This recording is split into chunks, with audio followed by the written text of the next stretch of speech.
ओम मंगलम भगवान विष्णु मंगलम गरुड़ध्वज मंगलम पुंडरीकाक्ष मंगलायतनो हरि गुरुर्ब्रह्मा गुरुर्विष्णु गुरुर्देवो महेश्वरा गुरु साक्षात परब्रह्म तस्मै श्री गुरुवे नमस्कार। मैं हूं आचार्य डॉक्टर विक्रमादित्य। आचार्य वाणी में आपका स्वागत है और आज का विषय हमारा है सिंह राशि वालों के लिए बृहस्पति का जो ये परिवर्तन होने का योग बन रहा है, क्या कुछ करने वाला है आपके लिए।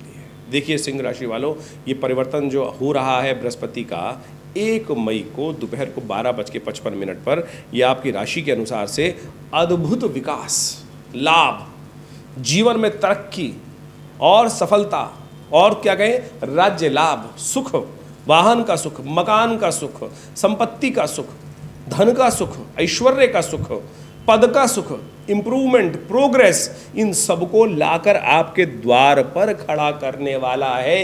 ये 1 वर्ष आपके लिए इतना उन्नतिदायक है, भाग्य जागने वाले हैं। 12 वर्ष बाद भाग्य जगाने के लिए बृहस्पति महाराज ये परिवर्तन का योग आपके लिए लेके आ रहे हैं। जिस चीज़ का आपने सपने में सोचा भी नहीं था, वो स्थिति आपके लिए उत्पन्न करने के योग ये बृहस्पति महाराज, वारे न्यारे करने के लिए बृहस्पति महाराज आने वाले हैं। अभी कुछ वर्ष 1 वर्ष पूर्व बृहस्पति का परिवर्तन हुआ था मेष राशि में। बहुत सारे लोगों ने आपको बताया था कि बृहस्पति का परिवर्तन बहुत अजीब आपके लिए देगा, लेकिन शनि महाराज ने उस प्रभाव को होने नहीं दिया। पूरे वर्ष तक बृहस्पति शनि की दृष्टि में बंधे रहे और शनि की दृष्टि जहाँ पड़ जाती है, क्या था, शनि महाराज 2023 के अंदर जब परिवर्तन करने का योग बनाए थे तो कहाँ चले गए थे, वो परिवर्तित होकर चले गए थे विशेष तौर पर आपके सप्तम भाव में, और सप्तम भाव से देख रहे थे भाग्य को। भाग्य में बैठे थे शनि, और शनि पर शनि की दृष्टि जहाँ पड़ जाती है, गणेश जी पर दृष्टि पड़ी तो गणेश जी की दृष्टि, गणेश जी की गर्दन तक उड़वा दी शनि महाराज ने। इसलिए शनि की दृष्टि में ही दोष है, इसलिए शनि महाराज किसी पर अपनी दृष्टि डालने से बचते हैं, इसलिए वो जमीन पर दृष्टि डाल के रखते हैं, नीचे दृष्टि रखते हैं। इसलिए शनि की दृष्टि बृहस्पति पे पड़ रही थी तो बृहस्पति भाग्य में बैठकर भी आपकी राशि के अनुसार से वो लाभ नहीं दे पाए। लेकिन अब रुकी हुई गाड़ी उड़ने को तैयार बैठी है। जी हाँ, हवाई जहाज तो कहाँ जाएगा वो समझ लीजिए, लेकिन रुकी हुई गाड़ी उड़ने को तैयार बैठी है। जिस चीज़ के लिए आपने बहुत वर्षों तक, बहुत समय तक, 12 वर्ष के बाद ये बृहस्पति का परिवर्तन आपकी किस्मत को जगाने वाला आया है, भाग्य जगाने के लिए आया है। हर ग्रह का परिवर्तन का समय होता है। ये बृहस्पति 1 वर्ष तक एक राशि में रहते हैं। जैसे शनि 2.5 साल तक रहते हैं, राहु 1.5 साल तक रहते हैं, सूर्य 1 महीने तक रहते हैं, चंद्रमा 2 से 2.5 दिन तक रहते हैं एक राशि के अनुसार से। तो हर राशि का ग्रह का अपना अपना परिवर्तन काल है। बृहस्पति का परिवर्तन काल 12 वर्ष का होता है, जो पूरा एक चक्र पूरा कर लेते हैं। 12 वर्ष बाद आपके सफलता, धन, लाभ, सब कुछ देने के लिए बृहस्पति तैयार होकर आए हैं। और ये समय वो है कि जिसके लिए विशेष तौर पर भौतिक विकास और लाभ भी होने के योग देंगे। संसार में रहें तो सांसारिक लाभ भी होने के योग अद्भुत रूप से। दशम भाव जो है ना, सफलता का भाव है। दशम भाव कार्येश है, कार्य को पूर्ण करने का भाव है। ये सब प्रकार से देखिए इस वक्त ग्रहों की स्थिति बड़ी अच्छी बनी हुई है आपके लिए देखा जाए तो। राहु अब वो विशेष तौर पर आपके अष्टम भाव में चल रहे हैं, वो आपके आगे बढ़ने के योग बनाएंगे। शनि महाराज स्वग्रही होकर सप्तम भाव में बैठे हुए हैं, और बृहस्पति अब जो प्रभाव उत्पन्न करने दिखाई दे रहे हैं तो वो आपके लिए बहुत सुंदर योग बनते दिखाई देंगे बृहस्पति के कारण से। और ये समझ लीजिए बृहस्पति का प्रभाव आपके लिए बहुत ही अद्भुत योग दिखाई देगा, बहुत अद्भुत योग देगा। लेकिन इसके मामले में कुछ सावधानी आपको बरतनी पड़ेगी, कुछ सावधानी बरतनी पड़ेगी। देखिए जब क्या होता है, सब चीज़ अच्छी चल रही होती है ना, तो कई बार हम कंजर्वेटिव हो जाते हैं, कई बार हम लालची बहुत हो जाते हैं। अरे मैंने कैसे बेच दूं, अगर कोई अच्छा भाव मिल रहा है कैसे बेच दूं, और भी आगे और बढ़ने वाला है। ये भी ध्यान रखना, लालच में दोनों गए माया मिली न राम। बस एक ही कुरीति इसमें समस्या है कि लालच लालच लालच, बस लालच में दोनों गए माया मिली न। इस बात को ध्यान रखते हुए कार्य करने की ज़रूरत है। तो खास तौर पर इस बात का ध्यान रखिएगा। और एक बात और, खर्चों को कंट्रोल करने की ज़रूरत पड़ेगी। ये वक्त आपका ऐसा है कि जो इनकम खूब ला रहा है, लेकिन यदि आप इन इनकम को बचाने के, बांध बनाने की ज़रूरत है इस वक्त। जी हाँ, इस वक्त बांध बनाने की ज़रूरत है।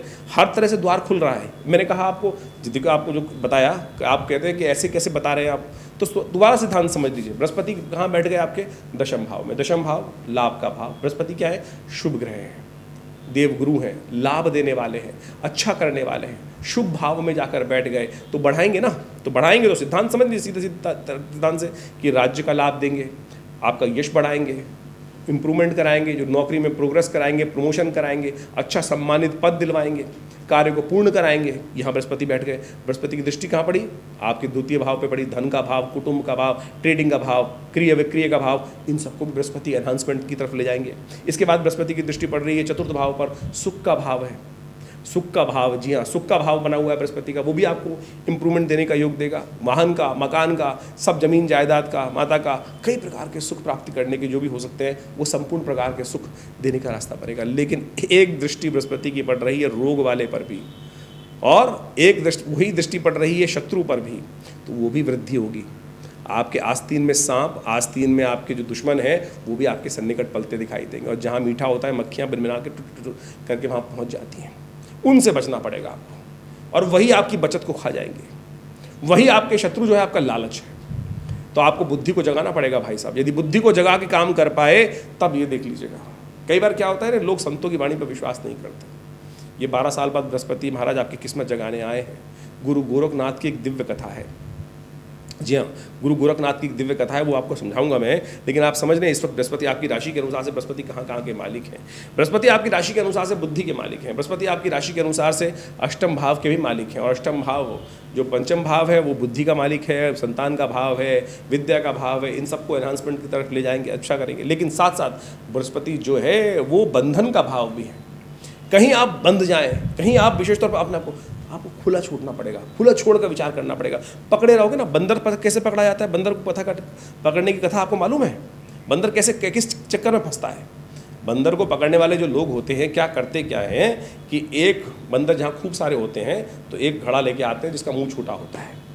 मुंह छोटा होता है और वहाँ एक गड्ढा खोद के खूब अच्छे से उस घड़े को उसमें डाल देते हैं, और बंदर को दिखा कर चटर करके उसमें चने डाल देते हैं। देख बंदर, चने डाल रहे हैं, चने डाल रहे हैं, चने डाल रहे हैं। बंदर आता है, देखता है कोई मदारी साथ में है नहीं, और उस घड़े में हाथ डालता है और चने उसके हाथ में आ जाते हैं, और लालच में चने को पकड़ लेता है। चने को पकड़ कर बस उसके हाथ में वो लालच छूटता नहीं है, और वो खूब खींचने की कोशिश करता है कि घड़ा कैसे बाहर आ जाए, हाथ बाहर निकल जाए। हाथ छोड़ता नहीं है। छूटना बहुत आसान था, यही लालच है। बस इस लालच में यदि आप एक पेरिफेरल सेट करें, एक पेरिफेरल सेट करें, एक पेरिफेरल सेट करें कि मुझे इतना ही, शेयर मार्केट में काम कर रहे हो तो ये पेरिफेरल सेट करके काम करने का प्रयास करना कि मुझे इतना ही लाभ लेना है, और फिर आगे बढ़ने का प्रयास करना। दूसरे सौदे में, तीसरे सौदे में, चौथे सौदे में, 5। अरे ये पूरा वर्ष है भाई खेलने का, कोई दिक्कत नहीं है। बढ़िया तरह से खेलने का समय आ रहा है, बहुत बढ़िया समय से इस आनंद लेना चाहते हो तो ज्ञान को उदय करो। ज्ञान जहाँ होता है वहाँ लालच नहीं होता, जहाँ लालच होता है वहाँ ज्ञान समाप्ति की तरफ चला जाता है। और आपकी राशि के अनुसार से इस वक्त सबसे बड़ा खराब बात जो है वो आपका लालच ही है, और लालच से बचने का आपको प्रयास करना पड़ेगा। तब आपके जीवन में महत्वपूर्ण परिवर्तन का योग ये बृहस्पति 1 वर्ष में वारे न्यारे कराने की स्थिति बना देगा।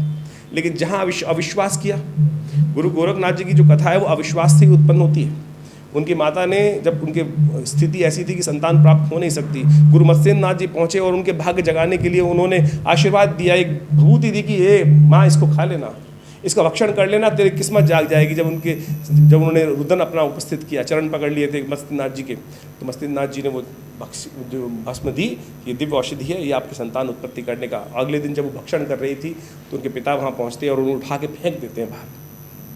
अविश्वास उत्पन्न कर देते हैं, अरे हटा, कुछ नहीं, किस्मत जगाने कुछ नहीं जगाते, ऐसा कुछ नहीं होता। ये सब आज की कथा नहीं है, ये कथा है आज से लाखों वर्ष पहले की कथा।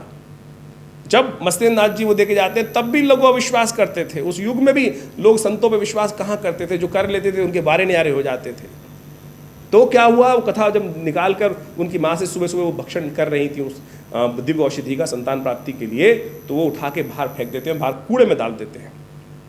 12 वर्ष बाद मत्स्येंद्र नाथ जी आते हैं और वो माँ वहाँ फिर उपस्थित होती है, उनके सामने जाके बोलती है कि महाराज सुख नहीं मिला।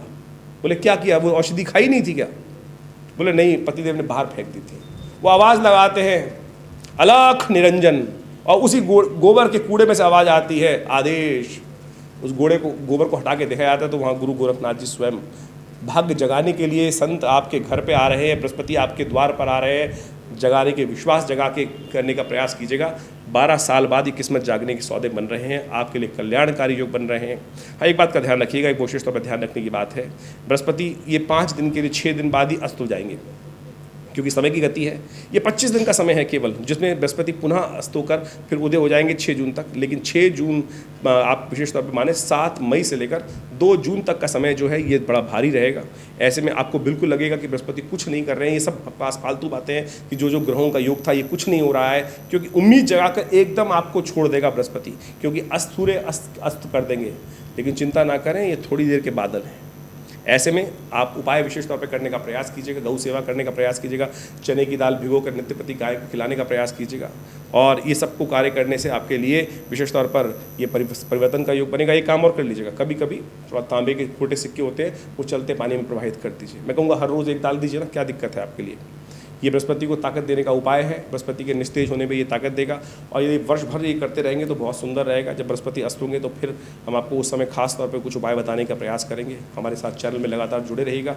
और ये आश्रम विवेकानंद योगाश्रम आपके लिए है, आपकी सेवाओं के लिए हम लगातार कार्य करते रहते हैं। आशा करते हैं इससे आपको लाभ प्राप्त होगा। हमारा ये संस्थान विवेकानंद योगाश्रम भारतीय योग विज्ञान, भारतीय ज्योतिष विज्ञान, इन भारतीय सनातन पद्धति के ऊपर बहुत अद्भुत शोध कार्य लगातार करने का प्रयास कर रहा है। और बहुत अद्भुत प्रकार से देखिए, ज्योतिष के 2 एस्पेक्ट्स होते हैं, एक तो कारण जानना और एक निवारण होता है। ज्योतिष के गणित के दिक को देखते हुए उसके प्रभाव को समझा जा सकता है कि क्या प्रभाव किस प्रकार से कौन सा ग्रह कब कर रहा है। लेकिन उसके निदान के लिए पूरा आवश्यक है कि अध्यात्म को हम पढ़ें, आध्यात्मिक रहस्यों को समझें, और उन आध्यात्मिक रहस्यों को समझकर ज्योतिष की गणनाओं के द्वारा उन निदानों को हम समझने का प्रयास करें, कैसे निदान करना है। कारण जानने के बाद यदि निदान नहीं कर पा रहे हैं तो समझे फिर कारण जानने का भी कोई फायदा नहीं है। निवारण वास्तविक तौर पे परमात्मा का नाम ही है। लेकिन आज निवारण के नाम पर हमारे इस समाज के अंदर कई प्रकार की कुरीतियाँ चालू हो गई हैं, कई कुरीतियाँ चालू हो गई हैं। जैसे केवल पत्थर बेचने का धंधा चालू हो गया है, कुछ ना कुछ और चीज़ें टोटके करने के धंधे चालू हो गए हैं, और अध्यात्म के को ज्योतिष से लोग अलग करते चले जा रहे हैं। एक तो कई लोग तो ऐसे बेचते हैं कि जी मंत्र के नाम से लोगों को परहेज हो गया है, यंत्र के नाम से परहेज हो गया है, कुछ और चीज़ें नहीं करना चाहते हैं, कि परमात्मा की पूजा नहीं करना चाहते हैं। देखिए, अगर ये सब चीज़ें हम ज्योतिष से हटा देंगे, पौराणिक महत्व, तो ज्योतिष खत्म हो जाएगा। ज्योतिष वास्तविक तौर पर निदान की तरफ ले जाती है, चीज़ों को समझ की तरफ ले जाती है। ये नहीं कि ऐसा होना ही निश्चित है। ज्योतिष के दृष्टिकोण से आपने ग्रहों को पढ़ लिया और ये दिखाई दे रहा है कि यहाँ पर है, तो ये तो ऐसा ही होगा कि बारिश होना निश्चित है, तो बारिश में भीगना भी भाग्य में है। ऐसा नहीं है ना। सारे लोग दुनिया बारिश में भीगती है क्या? जब बारिश होती है या तूफान आता है कि सारे लोग हवा से उड़ जाते हैं? नहीं। जो प्रयास करते हैं, कर्म करते हैं, यदि तूफान आ रहा है, अब वो प्राकृतिक घटना है तो वो आ रहा है। लेकिन अगर आपका मकान पक्का बना हुआ है, आपका खूब बढ़िया से स्थिति सुदृढ़ रूप बनी है, तो आपका उस नुकसान, जो तूफान आ रहा है उसका कोई प्रभाव आपके ऊपर होगा ही नहीं। बाहर बारिश हो रही है, उसका प्रभाव आपके ऊपर होगा ही नहीं। लेकिन हाँ, यदि आपने प्रयास कम किए, अच्छी झोपड़ी बना ली, आपने सिर्फ एक त्रिपाल लगा ली है, तब आपका अहित उतना हो सकता है। जैसे धूप में आपने अगर एसी लगा लिया है, आपने प्रयास करके कर्म करके, तो आप उस ग्रीष्म ऋतु से अपने आप को बचा सकते हैं। लेकिन अगर प्रयास ही नहीं करोगे, ऐसा नहीं है कि धूप में सब बैठ के ही सबको लू से मरना है, वो आपके प्रयास पर है। यही ज्योतिष विज्ञान का माध्यम है कि अध्यात्म ने इन सब चीज़ों को वैज्ञानिक तौर पर, आध्यात्मिक तौर पर, कर्म के तौर पर समझकर उसके निदान के रास्ते बनाए। और जो निदान जितना सुंदर तरीके से कर लेते हैं, समझ के कर लेते हैं, उतने जीवन में परिवर्तन का योग बन जाते हैं। इस संसार में ज्योतिष विज्ञान का सृजन इसीलिए हुआ कि हम देख सकें कि आने वाले समय में क्या कुछ ग्रह की गणना जो है वो कहाँ हमारे को तरफ ले जा रही है, किस प्रकार की हवाएं बहनी है, और कैसे हम अपने रुझान को, अपने तरीके को उसके अनुकूल बना लें, प्रकृति के अनुकूल बना लें, जिससे उस प्रकृति की जो गति है उससे हमको उस हवा का, उस दिशा का लाभ मिल जाए। और यही ज्योतिष विज्ञान को पढ़ने का, समझने का वास्तविक तौर पर तरीका है। आज ज्योतिष के ऊपर बहुत सारे ऐसे YouTube के माध्यम से हम बात करने का प्रयास करें, ऐसे लोग आ गए हैं जो टोटकों में केवल रत्न बेचकर ही, रत्न पहनाकर ही ज्योतिष का निदान करने का प्रयास करते हैं। और आप जाने, समझिए कि आप पुखराज के लिए, बृहस्पति संबंधित पुखराज जो है वो आज की तारीख में हर दूसरे आदमी की हाथ में होता है। क्या वास्तविक तौर पर इतने पुखराज धरा से निकलते हैं?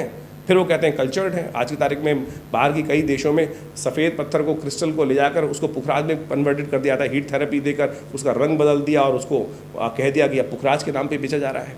तो ऐसे निदानों की तरफ ना जाएं जो केवल भ्रांति फैलाते हैं, केवल आपके पैसे खर्च करने का।